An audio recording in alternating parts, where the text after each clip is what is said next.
Quel genre de famille élève un ISTP? Souvent une famille qui surexplique les émotions mais offre peu de stabilité. Un foyer où l'on parle beaucoup des ressentis mais où les limites ne sont pas incarnées. Où le chaos émotionnel est présent mais rarement reconnu, laissant l'enfant apprendre à s'autoréguler seul avant même d'avoir les mots pour comprendre ce qu'il traverse.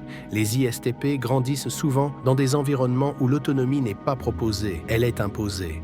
Où le calme n'est pas une norme mais une récompense pour avoir su gérer l'humeur des autres. Alors, ils apprennent très tôt à se détacher, à observer sans intervenir, à devenir ingénieux, pas seulement avec des outils, mais aussi avec leurs émotions.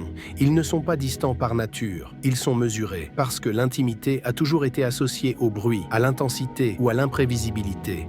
Alors, ils choisissent le contrôle plutôt que la proximité, non pas pour tenir les gens à distance, mais pour préserver une paix intérieure qu'on ne leur a jamais appris à protéger. Ce n'est pas qu'ils ne ressentent rien, c'est que personne ne leur a jamais laissé la place pour exprimer ce qu'ils ressentaient. Leur environnement n'encourageait pas la complexité émotionnelle, il exigeait une autosuffisance constante. Alors ils deviennent logiques, précis, efficaces. Parce que ces traits-là étaient sûrs. Ils ne les rendaient pas encombrants, ils les rendaient invisibles. La guérison d'un ISTP commence souvent par cette prise de conscience. Tu n'avais pas besoin de devenir hyper indépendant pour mériter la paix. Tu n'as simplement jamais connu un espace émotionnel où la dépendance mutuelle était perçue comme quelque chose de sûr.